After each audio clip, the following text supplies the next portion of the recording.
નમસ્કાર મિત્રો, સ્વાગત છે તમારું બહુચરા ડિજિટલ ચેનલમાં। આજે આપણે જોગણી માની પ્રાગટ્ય કથા વિશેની વાત કરીશું।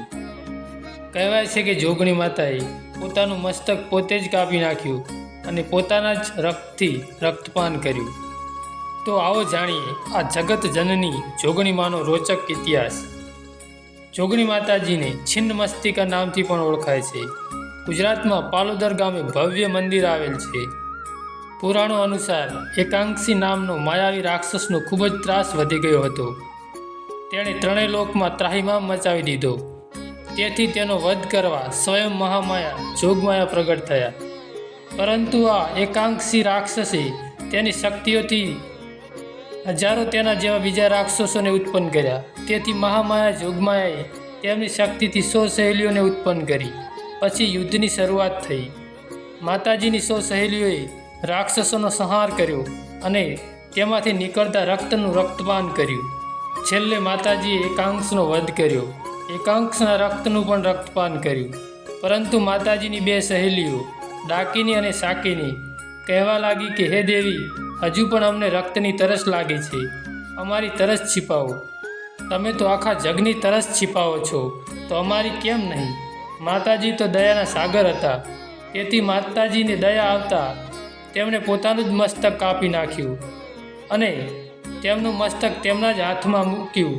તેમના શરીરમાંથી 3 રક્તની ધારા નીકળી।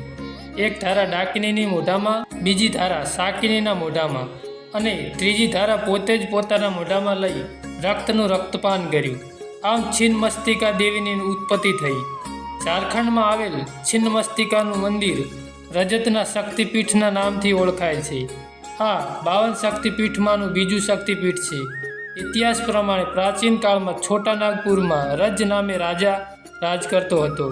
તેની પત્નીનું નામ રૂપમા હતું। એકવાર પૂનમની રાત્રે શિકારની શોધમાં રાજા દામોદર અને ભૈરવી નદીના સંગમ સ્થાને પહોંચ્યો અને ત્યાં રાત્રિ થવાથી એક ઝાડ નીચે આરામ કર્યો। ત્યાં રાત્રે રજ રાજાને સપનું આવ્યું। સપનામાં લાલ વસ્ત્ર ધારણ તેજથી શોભતી કન્યા દેખાણી। તેણે રાજાને કહ્યું, હે રાજન, તારે કોઈ સંતાન ન હોવાથી તારું જીવન સૂનું સૂનું જ છે। તું મારી આજ્ઞા માનીશ તો તારા ઘરે સંતાન થશે। આ વાત સાંભળી રાજાની નીંદ ઉડી ગઈ। રાજા ઊભા થઈને ચારે બાજુ જોવા લાગ્યા અને જે કન્યા સપનામાં જોઈ હતી તે જ કન્યા પાણીની વચ્ચે ઊભેલી જોઈ। તેનું રૂપ અલૌકિક હતું। આ જોઈ રાજા ચકિત થઈ ગયા। રાજાને જોઈ તે કન્યા બોલી, હે રાજા, હું છિન્નમસ્તિકા દેવી છું। આ કળિયુગમાં મને કોઈ નથી જાણતું, પણ હું તો વનમાં પ્રાચીન કાળથી ગુપ્ત રીતે નિવાસ કરું છું। હું તને વરદાન આપું છું કે આજથી 9મા મહિને તારા ઘરે પુત્રનો જન્મ થશે। અને આમ સામે જો તને મારું એક મંદિર દેખાશે। તે મંદિરની અંદર એક શિલા ઉપર મારી પ્રતિમા આંકેલી દેખાશે।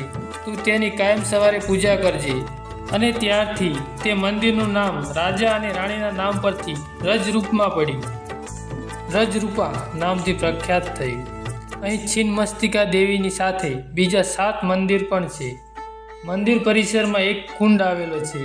આ કુંડ પાપ નાશીની કુંડ તરીકે ઓળખાય છે। ત્યાં રોગી ભક્તો સ્નાન કરીને રોગમુક્ત થઈ જાય છે।